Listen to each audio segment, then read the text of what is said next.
झूठे केस डालकर जेल में डाल दिया गया था, शराब घोटाला उसका नाम देकर, ताकि आम आदमी पार्टी को रोका जा सके। आम आदमी पार्टी जो पूरे देश में फैलती जा रही है उसको रोका जा सके।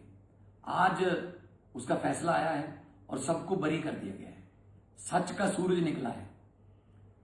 रात अगर लंबी हो जाए इसका मतलब ये नहीं कि सूरज मर गया। सूरज निकलता है, सच का सूरज हमेशा निकलता है। तो मैं बधाई देना चाहूंगा उन लोगों को जिन्होंने दुआएं की, क्योंकि दुआओं का असर होता है, जिन्होंने मन्नतें मांगी, और उन लोगों को बहुत बहुत बधाई देना चाहूंगा जो देश में ईमानदार राजनीति के समर्थक हैं। आज कोर्ट ने फैसला सुनाया तो उसके बाद सीबीआई की कार्यशैली पर क्वेश्चन मार्क उठने लगे हैं। क्या आकाओं के कहने पर किसी को भी अंदर कर देते हैं? इलेक्शन के समय किसी को भी अंदर कर दो। हमारी पूरी आम आदमी पार्टी की डिसीजन मेकिंग टीम को अंदर कर दिया गया ताकि वो दिल्ली की इलेक्शन को अच्छे तरीके से ना लड़ सकें। दिल्ली जीतनी है। ऐसे सत्ता जो है मिल तो जाएगी लेकिन ज्यादा देर रहेगी नहीं। ऐसे एक ना एक दिन तो सच बाहर आ ही जाता है। हुकूमत वो करते हैं जिनका दिलों पर राज होता है। यूं कहने को तो मुर्गे के सर पे भी ताज होता है। अरविंद केजरीवाल लोगों के दिलों पर राज करते हैं, इसीलिए लोग उनके साथ हैं। चाहे गुजरात, चाहे पंजाब, चाहे गोवा, मध्य प्रदेश, जहां भी जाते हैं लोग अरविंद केजरीवाल को देखने आते हैं, सुनने आते हैं, क्योंकि वो सच बोलता है। और हमने कोई पार्टी पैसे कमाने के लिए नहीं बनाई थी। हम लोग तो पहले ही अपने अपने प्रोफेशन में अच्छे पैसे कमा रहे थे, अपने घर की जो रोटी खा रहे थे, कमाई कर रहे थे। अरविंद केजरीवाल इनकम टैक्स के ज्वाइंट कमिश्नर थे, उनकी धर्मपत्नी इनकम टैक्स की ज्वाइंट कमिश्नर थी। मैं एक आर्टिस्ट था, फेमस आर्टिस्ट था, बॉलीवुड में था मैं। मनीष सिसोदिया पत्रकार थे। हम तो बहुत बड़ी अच्छे तरीके से अपना घर चला रहे थे। हमें क्या लेना देना था राजनीति से, ये इल्जामों से, ये फालतू की आलोचना से। लेकिन देश के लिए हमारा फर्ज बनता है कि कोई तो विरोध करे ना इनका। ये तो मिलकर खेल रहे थे। बीजेपी जो है वो मिलकर खेल रही थी। दो पार्टियों का राज चल रहा था। 5 साल वो, 5 साल वो, 5 साल मैं, 5 साल तू, ऐसे चल रहा था। अब तीसरे को नहीं आना देना चाहते थे। जो भी इस देश में जो भी भ्रष्ट सिस्टम को बदलने की बात करेगा तो उसको ऐसी यातनाएं झेलनी पड़ेंगी, क्योंकि उस भ्रष्ट सिस्टम के जो बेनिफिशियरी होते हैं, जो उससे फायदा उठाते हैं, वो बाउंस बैक करते हैं। कैसे कैसे सिस्टम बदल दोगे जी?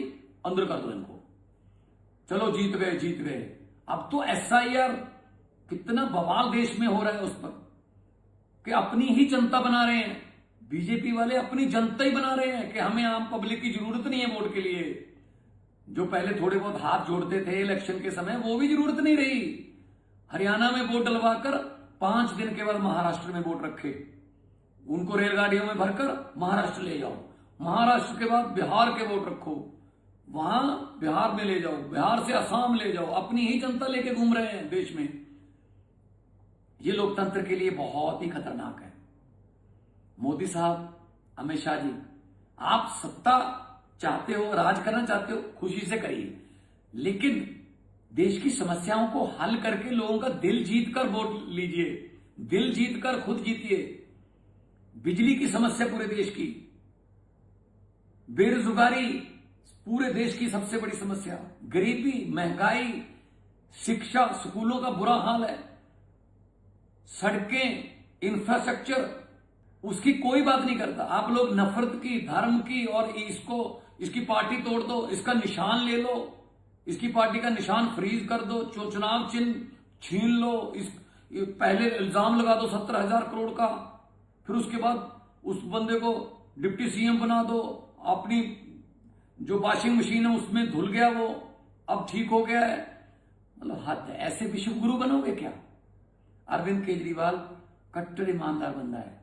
हम लोगों ने अपने करियर छोड़े हैं सर, अच्छे भले चलते करियर छोड़े हैं। जेल जाने के लिए हम तैयार हैं, कोई ऐसी बात नहीं है। हम वो पत्ते नहीं जो शाख से टूटकर गिर जाएंगे। हम वो पत्ते नहीं जो शाख से टूटकर गिर जाएंगे। आंधियों को कह दो अपनी औकात में रहें। हम लोग देश के लिए लड़ रहे हैं सर। हम लोगों को देश चाहिए नंबर 1। ये घोटाला नंबर 1, ये इधर की तिकड़मबाजी ये नहीं चाहिए हमें। शहीद आजम भगत सिंह को कभी भी चिंता नहीं थी इस बात की कि आजादी आएगी या नहीं, आजादी मिलेगी या नहीं, लेकिन उनको इस बात की बहुत चिंता थी कि आजादी के बाद देश कौन से हाथों में जाएगा, और उनकी चिंता बिल्कुल सही साबित हुई है। भगत सिंह ने अपनी एक चिट्ठी में लिखा था, जो चिट्ठियां भगत सिंह की चिट्ठियों की किताब है, उसमें लिखा था कि इश्क करना सबका पैदाइशी हक है, क्यों ना इस बार वतन की सरजमी को महबूब बना लिया जाए। वतन की सरजमी को महबूब मानने वाले उन लोगों की आत्माएं तड़प रही होंगी जब वो देख रहे होंगे कि ये आजादी है, ये आजादी मिली है हमें। रिश्वत चल रही है, करप्शन चल रही है, कचहरियों में लोग धक्के खा रहे हैं, खज्जल खुआर हो रहे हैं, कोई नहीं पूछता। नौकरी के लिए पैसा, पेपर लीक हो रहे हैं, पता नहीं कौन कौन से जो बच्चे हैं वो कौन कौन से हालातों से निकल के पढ़ रहे हैं, लेकिन पता चलता है एक रात पहले पेपर लीक हो गया, बड़े बंदे पेपर खरीद के ले गए और नौकरियां भी ले गए। ये अच्छा नहीं है मोदी जी, ये अच्छा नहीं है अमित शाह जी। आप लोग देश चला रहे हो, लेकिन जिस तरीके से चला रहे हो उस पर आपत्ति है। आप दबंगई तरीके से देश को चला रहे हो, डेमोक्रेटर बन गए हो आप, डेमोक्रेटिक तरीके से चुने हुए डिक्टेटर। ये अच्छा नहीं है। लंबे सफर को मीलों में मत बांटिए, कौम को कबीलों में मत बांटिए। एक बहता दरिया है मेरा भारत देश, इसको नदियों और झीलों में मत बांटिए। नफरत, धर्म, जाति मत बांटिए प्लीज। बड़ा देश है, एक गुलदस्ता है देश। गुलदस्ते में हर रंग का फूल होना चाहिए, हर फूल की अपनी सुगंध होनी चाहिए। आप चाहते हो गुलदस्ते में सिर्फ एक ही रंग के फूल हो? गुलदस्ते में अगर एक ही रंग के फूल हो तो ज्यादा देर उसको देखा नहीं जा सकता सर, मन उब जाता है। डेमोक्रेटिक राइट है, आप भी लड़िए, हम भी लड़ेंगे। आप अपना काम बताइए, हम अपना काम बताइए। दिल्ली में 30,000 करोड़ का बजट था जब अरविंद केजरीवाल जी ने सरकार संभाली, तो जब तक 2025 में आप आए तब तक 66,000 करोड़ का बजट हो चुका था।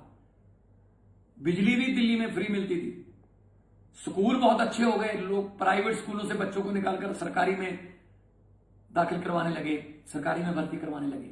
यकीन हो गया था सरकारी स्कूलों की एजुकेशन पर कि क्वालिटी एजुकेशन है। अस्पताल, आम आदमी क्लिनिक, मोहल्ला क्लिनिक खुले, और आपने आते ही सारे बंद कर दिए। कि ये कौन आ गया भाई अरविंद केजरीवाल, जो लोगों को उनके हक बता रहा है, जो लोगों को उनके अधिकारों के बारे में बता रहा है, अवगत करा रहा है, उनको जानू करवा रहा है, इसको अंदर करो। और आज सीबीआई का पूरा कच्चा चिट्ठा सामने आ गया और जज साहब ने कहा कि उन अफसरों पर भी कार्रवाई करो जिन्होंने ऐसा केस बनाया, जो बिल्कुल टिक भी नहीं पाया। सो मोदी साहब, आज अरविंद केजरीवाल के जो आंसू निकले हैं वो देश के लिए निकले हैं, वो खुद के लिए नहीं निकले, वो इस देश की बद से बदतर होती जा रही हालत पर निकले हैं। हम इमोशनल बंदे हैं, हम पत्थर दिल नहीं है, लेकिन जब आप ऐसे करते हो किसी के साथ जो सच्चा बंदा हो, और उसके साथ आप ऐसे जब जबरदस्ती जुल्म करते हो, तो फिर दुख होता है। कई बंदे ऐसे भी कोर्टों ने बरी किए हैं जिन पर आपने ऐसे झूठे केस डाले कि वो 10-10 साल जेल में रह के आए हैं, 8 साल जेल में रह के आए। क्या बरी होने के बाद उनके वो 8 साल आप जिंदगी के वापस दे दोगे, उनकी जिंदगी रिवाइंड कर दोगे? ये तरीका अच्छा नहीं है कि इलेक्शन के आसपास जाके बड़े नेताओं को अंदर कर दो, वो बेल के चक्कर में 4-5 महीने निकल जाएंगे, इतने में इलेक्शन निकल जाएगी, हम जीत जाएंगे, डबल इंजन, ट्रिपल इंजन, पता नहीं कौन सा इंजन। एक ही इंजन चाहिए देश को, वो है देशभक्ति का इंजन। भगत सिंह हमारे इंजन के पुर्जे हैं। तो मैं आज अरविंद केजरीवाल साहब को बहुत बहुत बधाई देता हूं